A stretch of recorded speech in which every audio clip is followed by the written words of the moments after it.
Fisherman's Post. More fish, more often.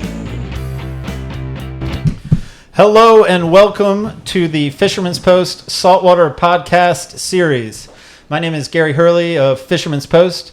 Fisherman's Post has been serving the North Carolina saltwater fishing community since 2003, bringing you fishing reports, fishing information, fishing tournaments, fishing schools, and now in our latest and greatest chapter, the Saltwater Podcast Series.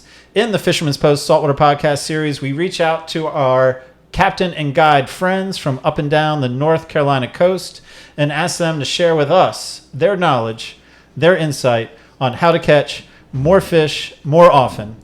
And so while that goal of more fish more often is out there, I think what we're also trying to do is just encouraging you to grab your family, grab your friends, and spend more time on the water more often in search of that more fish more often. In this episode, we're going to be talking about Jumbo Fall Spanish. We're going to be talking about Jumbo Fall Spanish with Captain Rod Bierstedt of On My Way Charters out at Carolina Beach. And we're going to be covering such topics as the when, the where. We're going to talk about hardware fishing for Spanish, and then we're going to transition into live bait fishing for Spanish. And Rod is a longtime favorite of the fishing schools, a wealth of information. I am already concerned that we're going to be able to fit it in within the hour deadline we've sort of set for ourselves. I'm joined, as I am every week, by my co-host, Billy Thorpe of Thorpe Creative. Billy, welcome. What's going on, Gary? To Jumbo Fall Spanish. It's been a minute since I saw you. Man, how you been? Doing good, man. Doing good. Well, I'll get right into it. That way we can get right into the Jumbo Spanish. But just want to share with you how to watch and how to listen. So right here is a little slide for the people who are watching right now. We got Spotify, Podbean, Stitcher, Apple Podcast, Google Podcasts, and YouTube. Head over to our YouTube channel and be sure to subscribe to that to get all the new videos and whatever that we put up there. Really looking to grow that channel, so we appreciate it. And comment, like, do all those things so the algorithm says, hey, Fisherman's Post awesome, and it keeps promoting it and growing the podcast. So good times. And then also, once again, we'll mention Marine Warehouse Center, just a great sponsor of the show. And we got a little commercial from them, and we'll be right back. This is Preston with Marine Warehouse Center. We're your headquarters for Carolina Skiff, Sea Chaser, Prepare Marine, and Sailfish Boat. If you're looking for tons of features and value without compromise, come check out our inventory in person or check us out online.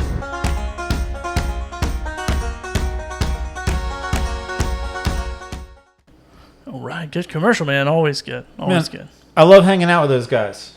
You've been hanging out with them recently? I have. They've been fishing your tournaments, winning your tournaments? They have. They've been fishing. They were the regular season champions of the inshore tournament trail. They didn't win the trail championship, put up a good fight. Yeah. But I think even more noteworthy is they won the regular season. I mean, that's really the battle. Good, yeah. That's really the grind in my mind.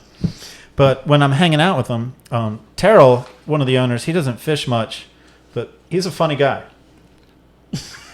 All right, so he had some jokes. He has fish jokes. Did you know that? If you ask Terrell to tell you a fish joke, he's got a wealth of them. He told me one the other day. You want to hear it? I would love to hear it. We were Terrell and I were sharing a Mr. Pibb and a Hot Pocket, and he told me this joke. Mr. Pibb and a Hot Pocket. Why did the fish get bad grades? Because he dropped out of school. That's a good guess, but that isn't what Terrell's joke. Because he was below sea level. All right. Perfect. But yours was just as bad, just as good, however you want to word it.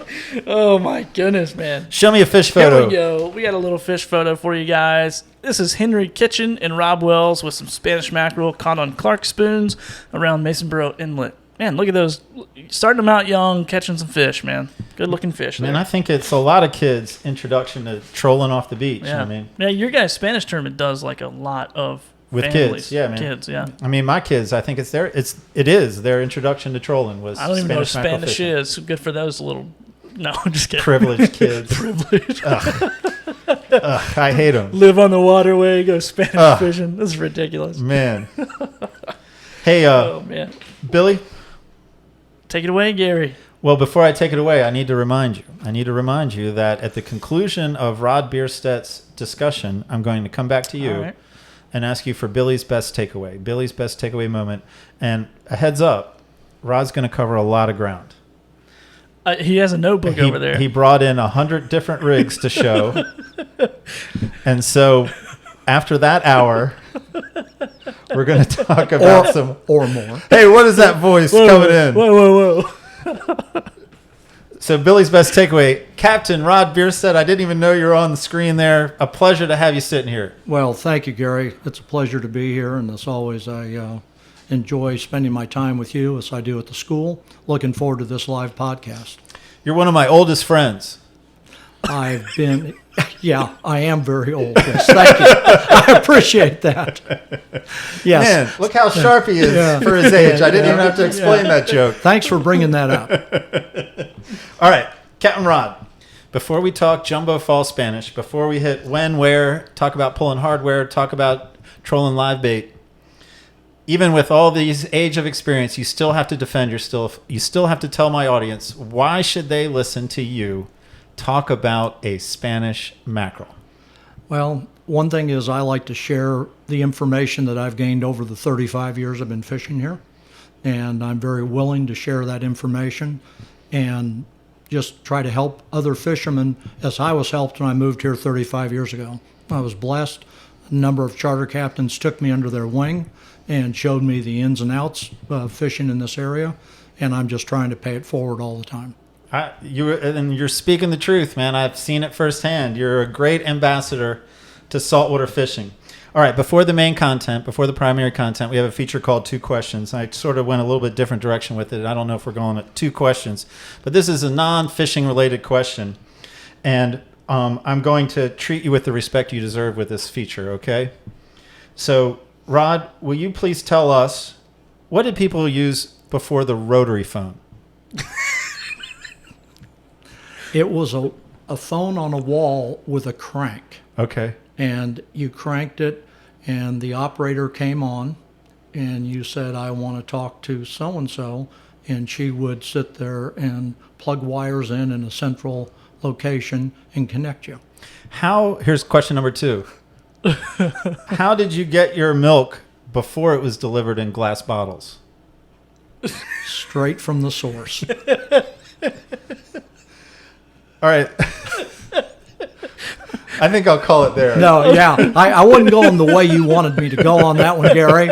So, now, I saw where that was going, and I took a detour. Let's pull out and go to primary content. We're going to talk about jumbo fall Spanish, and we're going to talk about when first. And so let's go there, man. What do you got for me? Well, a couple things. The fall season is coming upon us, and we're going to have a big cool down this weekend here along the North Carolina coast.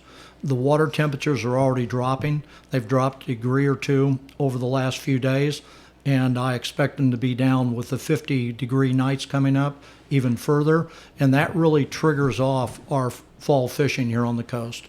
And Spanish are one of the really plentiful. We have a really strong Spanish mackerel fishery here from the spring all the way into the fall, and a lot of people in the fall forget about it, but these are great eating fish, and we get the run of the bigger fish coming back south, where we had them in the spring going north. They come back south, and they've actually fattened up a bit, and you'll catch a lot of citation fish.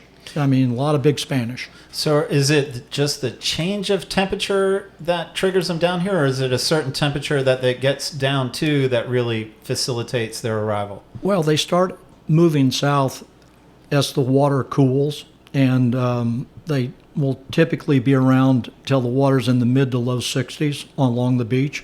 And here in our area, the Onslow Bay area, we're really blessed because the water temperature, we have a number of weather buoys available, and you can really pinpoint where the water is. There's one on Johnny Mercer's Pier. There's a 5-mile buoy off of Wrightsville Beach. There's a buoy at 26 miles out off of 23 Mile Rock, and then you've got the one out at Frying Pan, southwest of Frying Pan Tower. So you can figure out where the water temperature is all the time. And the optimal water temperature for Spanish is truly below 80 degrees, which we have not been below 80 here recently. We've been catching a lot of Spanish, but they haven't been the real big ones. And as it gets down into the mid to upper 70s to 70, and then that magic number between 65 and 70 is when we'll get a lot of really big Spanish along the beach. So that's the hot zone, 65 to 70. To 70, 74. Okay. Now, and correct me if I'm wrong, but it seems to me, my memory tells me in the spring, you get big fish and then followed by not so big fish. Correct. Is it a similar fall pattern? Yes, and they'll be mixed up a little bit. What we'll get is we'll get our big Spanish along the beach mixed in with our king mackerel run because they're going to be feeding on a lot of the same bait fish. We'll have the mullet running the beach. We'll have pods of menhaden pogies running the beach. We'll have jumping mullet, spots, and bluefish. And jumbo big Spanish, and I'm talking 5 to 8 pounds, will eat all of those bait fish. So they will be, you'll be trolling for, targeting these nice big Spanish, and you're liable to catch 15, 20, 25 pound king. And it happens quite a bit. You'll also lose a few spoons. You lose a little bit of terminal tackle because you're really not geared up for a fish of that size. And but it happens, but it's a lot of the fun too. So how about where does that conversation Well, start? yeah, I've sort of held it inside of 5 miles. And as the water cools, and even as it cools down, we'll be catching these big Spanish out in the 10, 12 mile area while you're king fishing. I catch a lot of jumbo Spanish while I'm slow trolling or even fast trolling for king mackerel here in the fall and early winter. But some of the really good places, and I made a list of 25, and I won't read all 25 off. Thank you. But it starts down at Frying Pan Ledges down by the shoals. It comes up to Sheephead Rock, to Fort Fisher Ledges, Curie Beach, the Dredge Hole, then obviously your artificial reefs, the Marriott Reef. The inlets are great. Carolina Beach Inlet, Masonboro Inlet, Mason's Inlet, Topsail Inlet, and New River Inlet. All of them will hold Spanish around the inlets. There's a 5 mile rock off of Carolina Beach. There's ledges off of Masonboro Island. And there's a lot of ledges up around Topsail Inlet and New River Inlet also that are very, very good big fall Spanish fishing areas. All right, so a couple of follow-ups. Inlet fishing, are we having success in the inlets or around the inlets? Around the outside of the inlet, and especially on a falling tide, you'll get a nice tide line. And what the falling tide will do is it will bring the bait fish out of the inlet, and it will create a transition zone of the dirty Cape Fear River water, inlet water, intercoastal waterway water, hitting the ocean water, and the fish will stack up along that because that's where the bait will be. And sometimes they'll be on the dirty water side. Most of the time they'll be on the clean water side, and they'll ambush the bait fish as it comes along. Also, as you're looking for these fish and moving up and down the beaches, look for bait pods. And once you see a bait pod, work that bait pod, circle it, and try to get, because that's where the fish are going to be feeding. Effective to drag it right through the bait pod, or you want to stay away? Around it. Okay. You don't want to go right through it. You want to pull up alongside of it, and then as you get up by it, circle around it so that your lines will go through. And part of the secret is you want to match part of the hatch, and a couple things when this is the traditional Spanish mackerel trolling we're talking about now, which is your number 1, number 2 planers. We'll get to that in a second. Okay.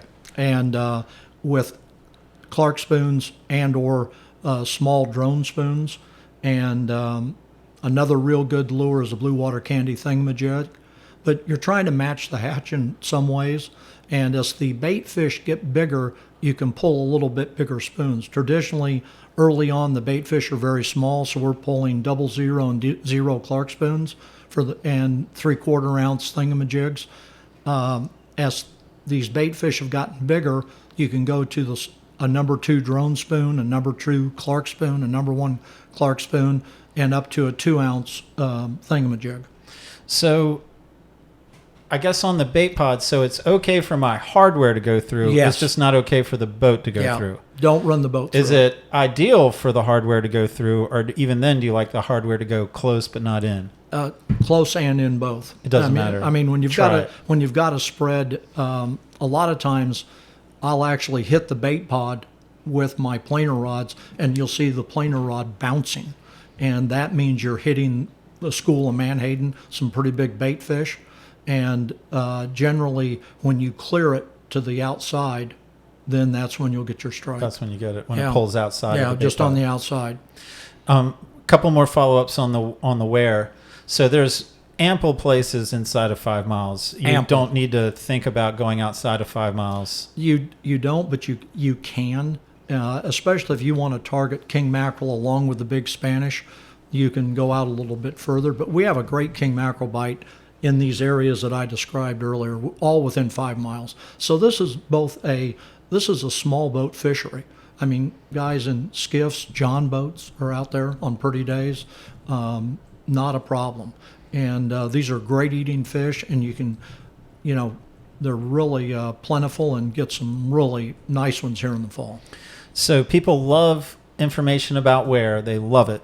So give me one of your favorite spots out of Carolina Beach Inlet. One right around the inlet, just right there at the inlet, because there is an abundance of bait fish that comes out of Carolina Beach Inlet. The other one is Johns Creek Rock, Okay. just up to the north a little bit. And then if you want to run south down towards Sheephead Rock, and then there's a really big hard bottom area. And one thing, if people don't have it, they need to get a Maps Unique chart. And it's got a lot of these numbers on there, and GPS numbers, and just to have for a reference in areas to go, where the live bottom is and the contours. Now, if you wanted to go beyond 5 miles and have a good shot at king mackerel, I'm going to continue this conversation about where. Give me a top spot out of Masonboro Inlet. Out of Masonboro, About within 10 miles, but good chance of kings in Spanish. a huge area is the 10 Mile Rock area. It's and it's not just the numbers they call 10 Mile Rock. There's actually hard bottom, live bottom in a 3-4 mile area around 10 Mile Rock. Another one is the artificial reef at 10 miles. There's some good hard bottom just prior to that, about a half a mile, 3/4 of a mile before you get there coming out of Masonboro Inlet, that you can run over, and then you go just beyond it out to 12 Mile Rock, which is 1.5 miles, 2 miles beyond the artificial reef. And what makes these good spots? They're holding bait? Is Holding that what bait. the hard bottom Holding creates? bait, that's it. The bait fish all want structure.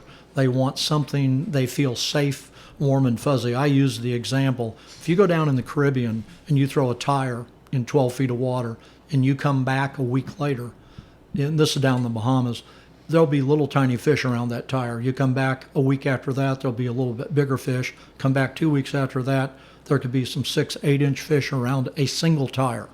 And it just is it's like a magnet. And they feel safe there. What are you doing throwing tires in the water down in the Caribbean? I'm not doing Rod? it. I said you could. You could, Gary. I unload a bunch of junk cars down there all the time. But I take all the oil out of them first. Okay. Okay? That's All good. right. So I think we've hit the where. I think, unless you have something else to share. And if I understood our pregame notes, we were going to talk about pulling hardware first because you use it more of a search technique. That's correct. So you already went into it a little bit, but we're going to back up and we're just going to treat it from step one. And so let's talk about hardware. Let's talk about I don't know how you want to approach it, like a typical spread or what your thought process is. Yeah, your typical Spanish mackerel spread for a small boat is 4, possibly 5. Crash. I didn't do that, folks. You did not. Is 4 or 5 lines. And it involves Clark spoons and with number 1 rod planers, sometimes number 2s. I actually run a number 2 to get another line deep. And then trolling sinkers. And one thing that I have found to be very effective for Spanish year-round is jigs that people would traditionally cast. and that's this blue water candy thingamajig. Troll those. They troll fantastic, and you can troll them off of light spinning rods, and it's a lot of fun to catch the fish on those. And they come in various sizes to match the hatch of the bait fish. This is the smallest one in silver, which if you're looking at it, looks exactly like a silver side that the Spanish love to eat, and they go all the way up to 2 ounces. So walk me through again, man, the quick answer: 4 lines, and 4 lines. right out of the bait. Right Two- out of the gate, you'd have what? 2 on top, 2 down. 2 deep, 2 on top, yes. And the number 1 rod planer is the easiest one to run. You can run that with 20-pound test line. You don't want to go under 20, but 20-pound test line on your reel will work on this reel for this planer. And obviously, the further back you let it behind the boat, the deeper it will go. So you want to run one reasonably far behind the boat and a second one closer in, and that will allow you to turn without making any tangles. When you're setting up your rigs, Let me ask you yeah. about the planers. When you set, can you be more specific? Just throw out a number. Like reasonably far would be roughly how far back, and then closer in would be how far back. well, I tend to run my number 1 planers very long behind my boat. Okay. And I would have my long one going in the water where the line enters the water from the rod about 40 yards. And Okay. my close one would be about 20. And that staggering allows me to turn either right or left and not run into a problem and tangle my lines. Then obviously you need to have your top lines significantly farther back than that. And the 40-yard and the 20-yard with the number 1 planer, you think you're getting roughly how far deep? I'm down around 7 on the long one, 17 to 20 feet plus, and on the short one, about half of that. Is there much reason to get deeper than that 17 to 20? No, because a lot of times you're fishing in 25 to 30 feet of water. The deeper you go out, if you get out in the 40, 45, 50 feet of water, then you can change over to a number 2 planer. Clark Spoon makes a number 2 planer that's very good. I would suggest 30-pound test line on your reel to handle that one. Okay. And I do run those, and that allows you to get deeper because it digs deeper. It's a bigger planer. And so what you were saying, I think earlier in the show, is you are matching the hatch. So what you pull behind the planer, the size of that spoon would sort of depend on the size of the bait you're seeing? That's correct. Yeah. And typically early on we use a number 2 spoon because most of the bait that we're fishing, that we're seeing, and how you know what the fish are eating is Spanish mackerel have a habit of regurgitating what they've just eaten when you catch them in your cooler or on the deck of the boat. And you can look at it, look and see what they're eating. And this number 2 Clark spoon right here is a go-to. It's a 00. It's the smallest one made. And as you can see, it matches very closely to that 3/4 ounce thingamajig, which looks just like a little glass minnow. As we get into the fall, the bait fish can be bigger. We can have some bigger mullets out there. The silver sides have gotten bigger, and going to a number 1 Clark spoon is not out of the question. Another one that I really like using is this number 1 drone spoon, and they're somewhat hard to find at the tackle stores, but they are a great lure. And especially if you've got little Manhattan around, that gold and silver one looks like a little Manhattan, a little 3-4 inch Manhattan. And these jumbo Spanish are feeding on those. That's my go-to jumbo Spanish trolling spoon here in the fall. What's the basic difference in action between a Clark spoon and a drone spoon? Drone spoon is much more violent. It has a lot more wobble to it, Okay. side to side wobble. And as far as trolling spoons, picking spoons, size is more important than color? The silver is really good. Sometimes a little bit of pink flash works good. Sometimes there's a green flash you can get on them. I'll put out 1 or 2 with flash in my spread just to see, and if they are hitting those, one rule that you always want to do is if that pink spoon, say a number one pink spoon, is catching fish on a number one rod planer long and deep, then you want to take your shorter rod planer, move it back a little bit, and see if it gets hit. If it doesn't, then bring it in and put a pink flash number one on it, because there's days where the fish are funky. They like one color, but typically the all silver, just the basic silver, works really good. Okay. And the gold in the dirty water around the inlets works real good also, solid gold color. All right, solid planer discussion. Now let's do the same with the two top rods, the two top lines. Top lines, the thingamajig is one that I pull on a top line. Another top line rig that we can pull is this right here. Just hold it up. And this is a bird rig with a Clark spoon. A little bit higher. With a Clark spoon on it. And this splashes and creates a commotion. And this would be my longest line. Okay. And I will run a Clark spoon behind it. I'll run a thingamajig behind it. There's a multitude of different lures you can run behind it, behind the bird. And the bird just creates activity. It looks like some fleeing bait fish, like something's chasing him. And this looks like the weak guy that can't keep up. And so he gets hit. Okay. Okay. If you've mentioned it, I missed it. You like to run leaders how long and with what material?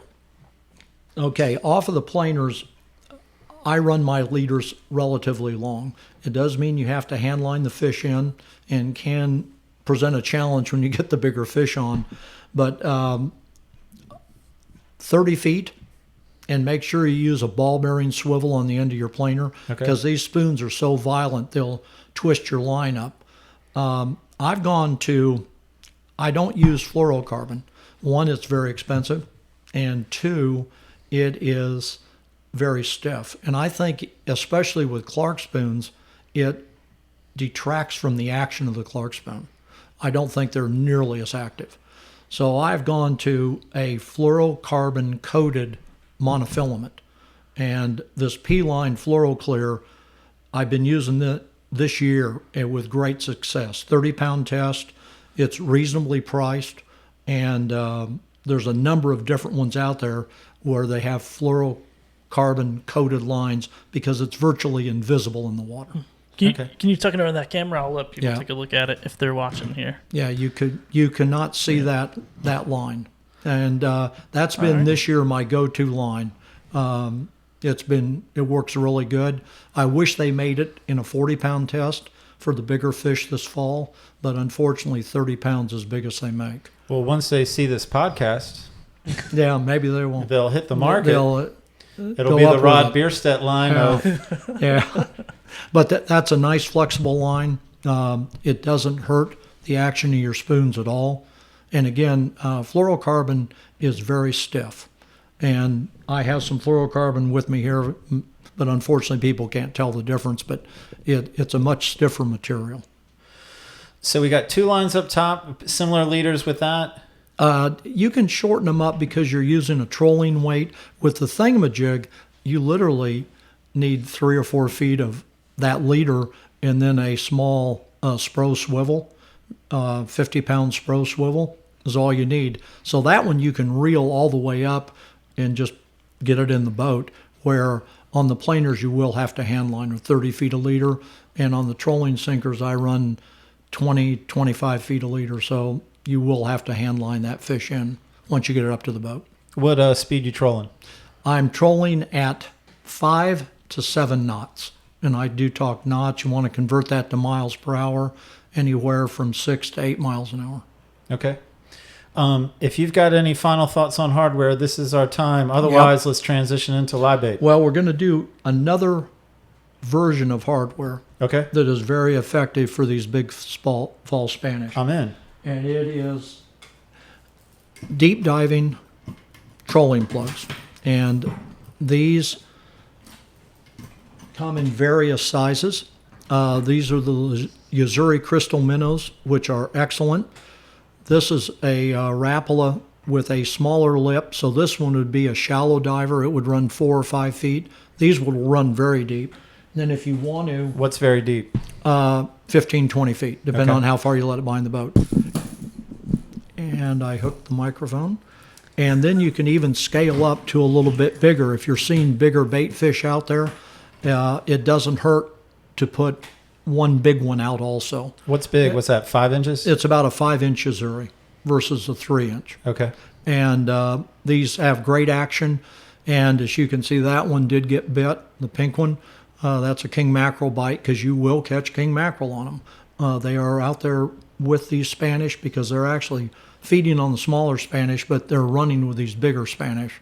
So, you can catch some kings on those along with these jumbo Spanish. So these would take the place of the planer rods, Yes. and then you'd still have something up top. Yeah, and you would troll these 3.5 to 5 knots. They want to roll over and not troll real pretty at the real high speeds, so you can troll them a little bit slower. I would mix in on top a thingamajig. It still looks good at those speeds. It has a lot of action. That'd be another nice top line for your longer top But lines. that might be too slow for a spoon. A spoon, I don't like pulling my Clark spoons that slow because I start catching a lot of bluefish. Okay. That's one little secret is if you're catching a lot of bluefish, you're going too slow. Speed up. Bluefish, you tend not to catch many of them when you get up to Spanish mackerel speed. And you would stagger the deep divers, the 20, the 40, Exactly. and then you could turn either way. Yeah, either way, exactly. Okay. All right. How about live bait now? Live bait now. So live bait, I scale it down, and you're not going to catch nearly as many fish live bait slow trolling.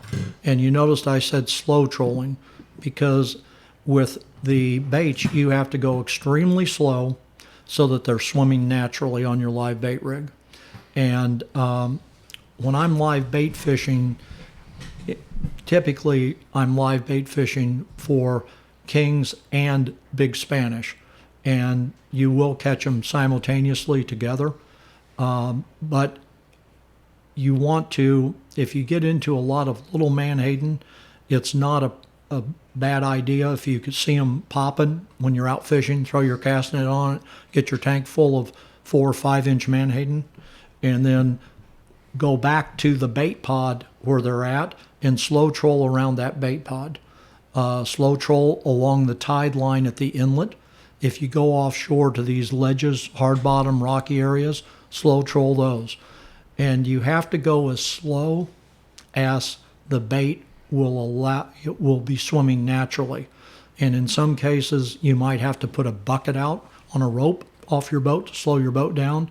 Bumping the motor in and out of gear can be a little wearisome on the motor system. So pulling a bucket. Back when I first started doing this, they made a product, and I haven't seen them in years. Some of the older guys will remember, called a happy troller plate.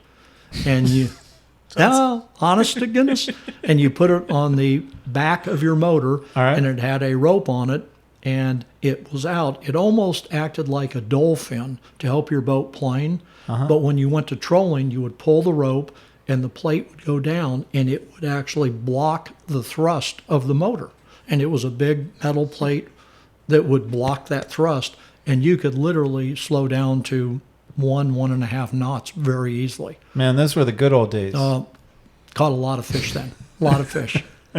But the rigs that you'll want to use, and if you're looking at these really small baits, I make a number of rigs that I really scale my hooks down. These are number 6 trebles, and that you can use for Spanish mackerel fishing. And they're very small. I don't use these for king mackerel, but I have caught king mackerel on them. And that's single strand number 4 wire. And you can also make the same rig with a 7 wire system, and that's 40-pound 7 wire. So it's very thin, very flexible, because you want these baits swimming naturally. Very small swivels, 50-pound Spro swivels.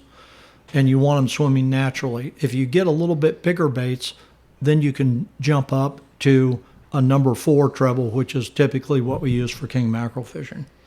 And Pogie is pretty much the trolling bait. Are you pulling anything else? No, you can pull little mullet. Mullet. Finger mullet. 4-inch finger mullet are killer for Spanish mackerel. Out around the inlets. And in fact, I've caught 30-pound kings on 4-ounce finger mullet while I was fishing for Spanish, slow trolling. You putting the second hook in the bait, or are you letting it dangle? I put the second hook in. Okay. Why? I just so it stays in the strike zone, because sometimes that hook will swing down towards the head of the bait. But if they're swimming actively, it should come back up along its tail. But I embed the second hook in the bait. Okay. And a lot of times it will fall out, but it starts there. So go as slow as the bait will allow. That's exactly right, Gary. 2 lines? More than 2 lines? 4. 4 lines there too. 4 lines. And you'll set them how? Well, I run one downrigger. Even in 25 feet of water, I'll have one bait down 15 feet. Okay. And then I'll run one, what I call short line, in close. And a lot of times on that one, I will put a double bait rig out. And that's what we call a double pogie rig, or it can be even a double mullet rig. Now, this is made with the number 4 treble hooks, and you can see the difference in size here. These are your typical king mackerel. But this would be a double pogie rig, and I made that one up to handle some smaller baits. You could also run finger mullet on that, and that's a great bait to have in close to the boat. Then on your 2 top lines, put them back, 15, 20, 30 yards, and have your live baits back there. Skirted and non-skirted, like naked? Naked, and you can run skirts on them. Typically with the smaller baits, I don't run skirts. Okay. On the double pogie rig, I do, because it has a 3-way swivel up here to allow me to have 2 baits off the same rig. Yeah. And I like the skirt to come down and cover up the swivel and actually act like a little attractant in front of the 2 baits. Okay. It gives a little more commotion, a little more flash, a little more look. What's like one of the main mistakes people make when they're slow trolling live pogies or live bait? They make them surf. They're dragging them on top, going way too fast. Even though they just bump their boat into gear with a single motor, and if you look back in your bait, you see it sliding across the top on its side and surfing, what I call surfing, you're going too fast, and fish aren't going to hit that. It doesn't look natural. You want the bait naturally swimming. Ideally, if you've got good live bait, it will actually swim and loop up and can be straight off the side of your boat. It can swim as fast as you're going. Ideally, that's the speed you want to be. And that's the biggest mistake people make slow trolling live bait is they pull it. They try to pull it too fast. All right, let's say we're pulling hardware or we're pulling live bait. Maybe the answer differs depending on what we're pulling. And I get my bite. Drag is screaming off. What am I doing? Am I pulling lines? Am I leaving lines in? What's the Rod Bierstedt way? I leave them in. All of them. I like as many as I can without getting a tangle. If the fish is going to tangle, rapidly moving rods to one side of the boat to get them out of the way, I like to turn towards the fish. So if the fish is on the starboard side, I will start turning to the starboard unless he is running to the port, and then I'll turn to the port, and all the poles that are on the port side of the boat, I will move over to the starboard. Okay. And the reason is these are all schooling fish, and my idea of a big time is to have every line on the boat get hit. That's what my objective is to have. If I've got 4 lines out, I want 4 fish on. And so if I'm slow trolling the downrigger down and a top line got hit, I'll leave the downrigger down initially for a little bit, but then I will pop the bait loose and clear the downrigger ball up out of the way so it doesn't get tangled while we're fighting the fish up by the boat. That's the main one you're worried about. Yes. That's the main one that causes problems. Yeah, that's the number one, because fish will run You'll have it on the port side, your starboard side. You had your downrigger down. You think you can leave it down. That fish will come up and shoot directly under your boat, go around the downrigger, go around the outside, and snap the line off. Are you staying at the same trolling speed the whole time until the fish is in the boat? Yes. When I'm fast trolling some of the hardware, especially the Yozuri lures, I will slow the boat down, and only because I tend to troll them on very light. It's a lot of fun to catch 5 to 7 pound Spanish on a trout rod. In essence, that's what I'm using, is 8-10 pound test. And it's a hoot, trust me. And especially when you hook up with the occasional king mackerel. In fact, I'll use those rods slow trolling live bait. And we have caught many a 20 plus king mackerel on 10 pound test trout rod. You have to turn the boat and run after it a little bit. And I like to back up on my reel. I don't use braid trolling except in this condition, because I need lots of line capacity. Okay. And some of these smaller reels only hold 125, 150 pounds, 10 pound test. Well, if you put 15 pound test braid first, you can put 200 yards of that and then 50 or 75 yards of your monofilament on top of it. And that way you have more line capacity. Man, I think we've hit it. Like, this is usually where I say, hey, Rod, what did I not set you up to say, man? What else do you want to share? You came so prepared. I think we covered it all. It's a great fishery. It's a lot of fun. It's for both any boat, small boat, big boat. Anybody can go out and do it. And these are great eating fish. I mean, they are delicious, and it's a fun fishery. And you also run the chance of, hooking up with a smoker fall king along the beach at the same time. Well, I'm going to ask you about the On My Way fishing calendar, but I think before I ask you about the On My Way year-round fishing calendar, is this a good time to come to you, Billy Thorpe? Do we have questions coming in? We don't have any questions, but if you guys do have any questions that you would like to ask Captain Rod, be sure to go ahead and leave those in the comments. And on this program that we're using, the software, if you're like, man, I can't leave a comment, you just give Ecamm permission to let you leave a comment. Pretty simple. They're not going to try to steal your information and prank call you or nothing. So just let them do that. And you guys can ask any questions. And then here in a little bit, we will put a number out there that they can give a call and call in live. Okay. If we decide we still want to do that. So, yeah, man. So, Rod, tell me about On My Way. You're more than Spanish and Kings in the fall. Tell me about the calendar year. Okay, the calendar year is, it starts for our area in April. Okay. With the Atlantic bonito. That is another really good fishery. And shortly behind that is our spring king mackerel, or spring Spanish mackerel fishery near the beach. In April, we starting to hit the Gulf Stream. The mahi can start running out there at the break. Obviously, the king mackerel bite starts turning on a little bit in April. May is when it really gets rocking and rolling, because grouper season opens. It's been closed from January to May, so everybody is ready to go grouper fishing. So the bottom fishing is very good in May. King mackerel are there. Out at the break, you've got your mahi, your tuna, possibly some wahoo going on, and along the beach it's wide open between the Atlantic bonito and the big spring Spanish. Then, You're good. All right. Okay, then going into summer, summer is your nearshore mahi. They tend to move in as the water warms up. And all these fish are water temperature related. And I'm just going to throw this out. If anybody wants any information, I have a wealth of seminar notes that I am very willing to share with people.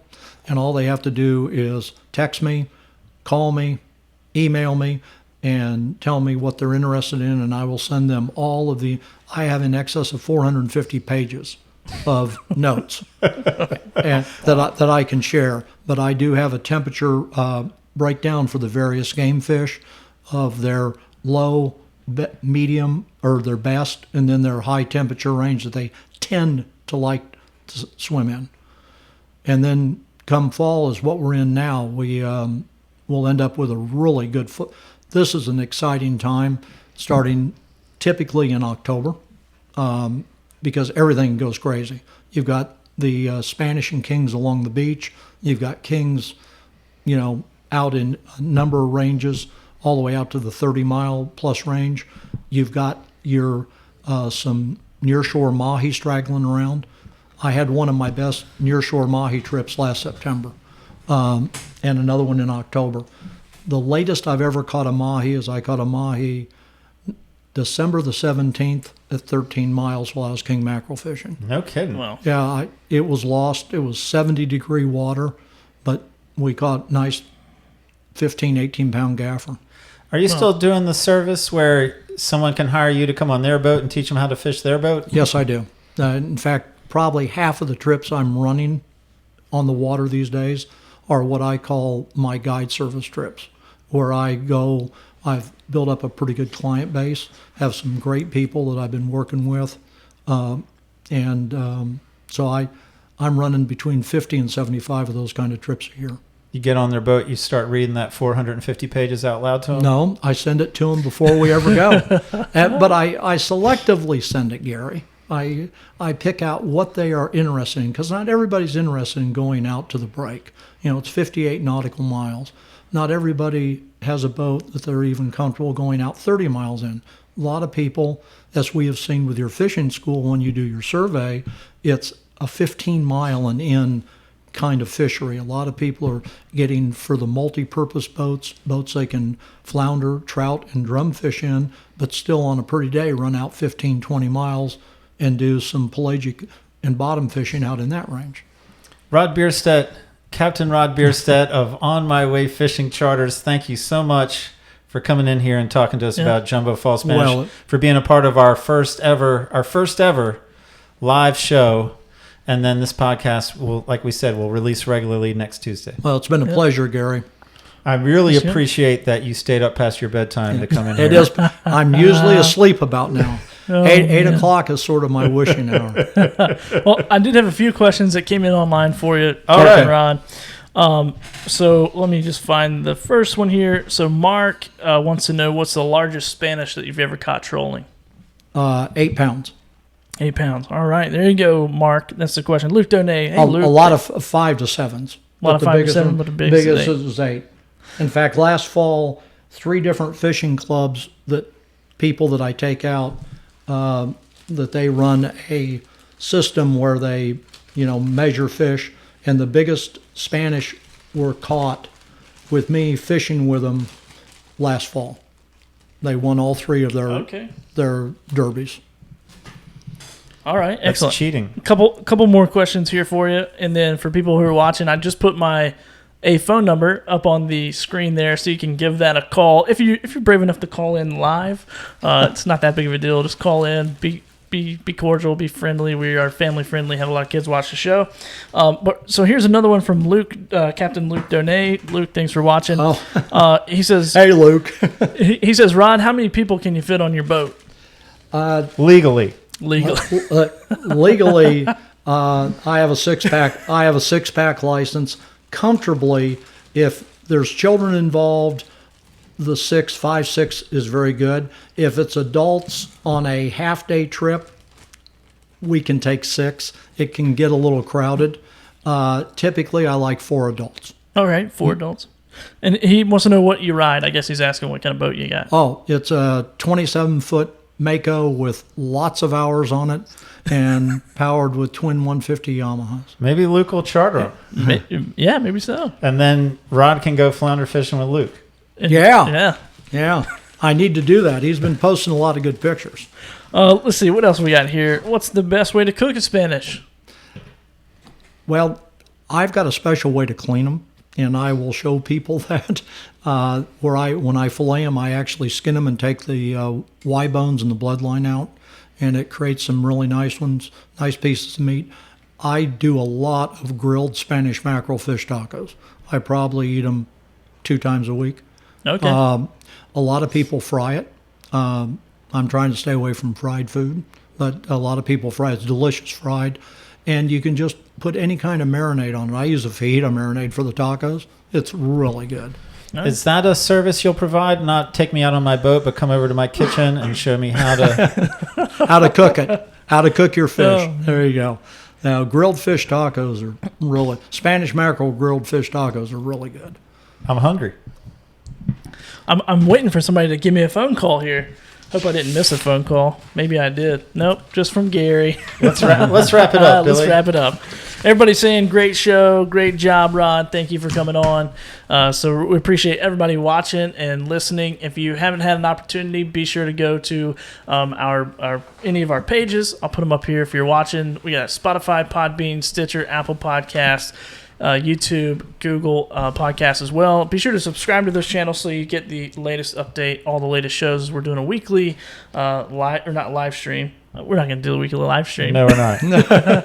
It's been super fun, but Yeah. ton of work, I'm like, on the tech side, I'm like, I'm tired. I'm going to go home. But anyway, we have a ton of fun doing this, Gary, and I think it's brought a lot of value and to a lot of people. So it's been super fun and all made possible by Marine Warehouse. And we're going to give away 2 gift prizes or two gift packages for anybody who shared the broadcast. And this is a little bit tricky because I'm not seeing that I can see those live of who shared right now, but shortly after the broadcast airs, Gary and I will jump back on here real quick and announce a couple of winners. So if you've yet to do that, be sure to share this broadcast or this live stream episode.